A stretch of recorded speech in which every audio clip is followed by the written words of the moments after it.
Hey everybody, Pinstripe here, welcome back to some more IL-2. Tonight, as promised, we are taking on the beastly Russian squadron of the Pe-8 once more, this time flying an FW-190, the Focke-Wulf.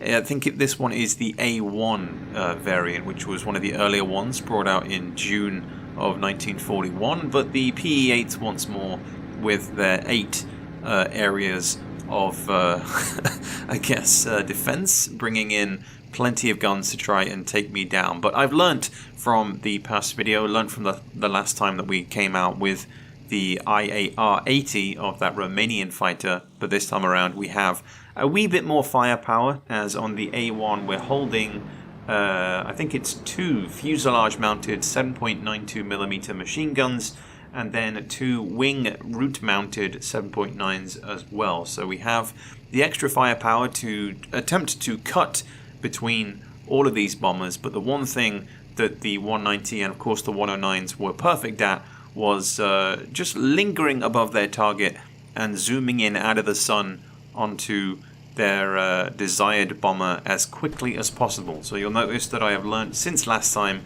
to maintain my speed, to boom and zoom, and getting some good hits on that first bomber. Not going to take him down, not going to be enough to destroy him in one hit, but you'll notice that there were several pieces falling off the bomber, and as we move into an S maneuver, where we just kind of slinky our way around again, gaining height, and this is just what I love most about the 190s, is this really strange ability to just linger in the air. I feel like a spider that's hanging from a web, that's just waiting to pounce and jump in. And that's where we can then dive down, gain that speed back that we lost from climbing, and proceed to target the same bomber as he is now trailing behind. He's an easy kill waiting to happen, and all we need to do is cut him to pieces. Strangely enough, the pilot as well, trying to turn away. I guess maybe the damage that I dealt to the rudder or maybe the elevator was enough, but this is going to be enough to cut and shred him down as the bomber falls completely. His tail near enough falls away, which just leaves it completely out of control.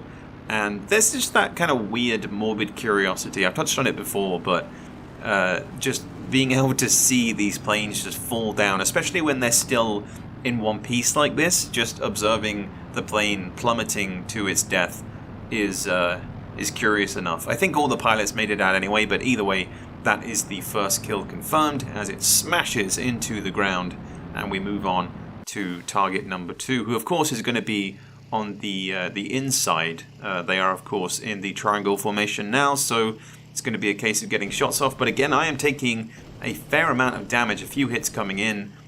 You may be able to observe my left wing here taking quite a pummeling. So yeah, getting kinda lucky. I feel like my luck is running out a little bit. The second bomber, of course, plummeting to his death as he took all of the damage from those hits. But then again, so did I. I was very much outlasting my warm welcome from these Russian bombers.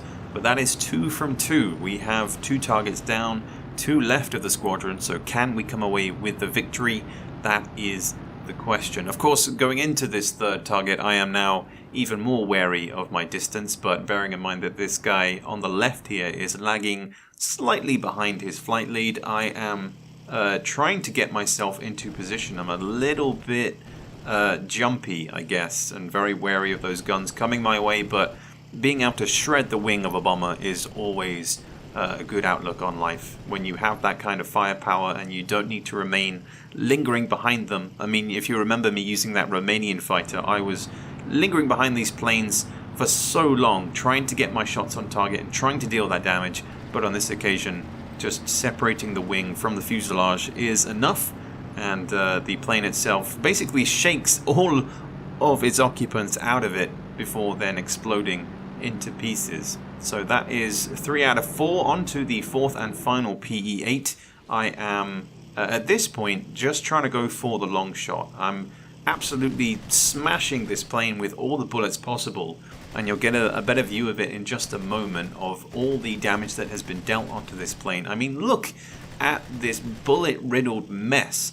It is just, I feel like, very fragile at this point and just requiring that little bit more in order to take it down. So I am, again, just zooming down, gaining more speed to then fling myself up and deal more damage. But instead of getting in close, I maintain speed and chase it for a little while. You notice that I've been popping off shots from underneath to avoid any of those bits of flak coming my way, and I opt instead to just shoot it from afar and try and take it down that way. I mean, getting some good hits initially on that first run, but it's the second one that will be absolutely devastating for these Russian pilots. All I can say at this point is that sniping is a good job, mate, because getting your shots on target and then seeing the reward eventually of the plane plummeting down to earth is beautiful, especially when you are at a safe distance.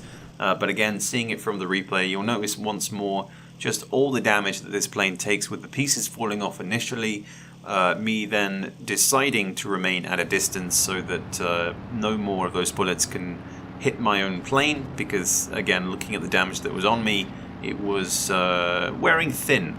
But you know what else is wearing thin? That's right, it's going to be the tail of this final bomber. As you'll see up close, I get the shots in, and it ends up being more than enough to dissect this plane and cut the tail off completely as it plummets to the ground and basically becomes a gigantic boomerang. It starts to spin and spin and spin as all the pilots come out, and is deadly when you look at the wings from that way. I mean, I don't want to be on the end of that. No siree. But anyway, that is going to wrap it up for this video, guys. Hope you all enjoyed. Plenty more IL-2 to come in future. I'm just glad to have come away with the victory, finally defeating this beastly Russian squadron of bombers.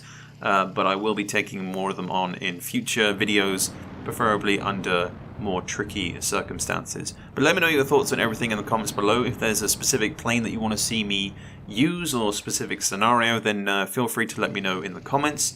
But as for the rest of this video, we're going to be landing at the incorrect airfield. So enjoy the outro, and peace out for now. Catch you guys later for the next one.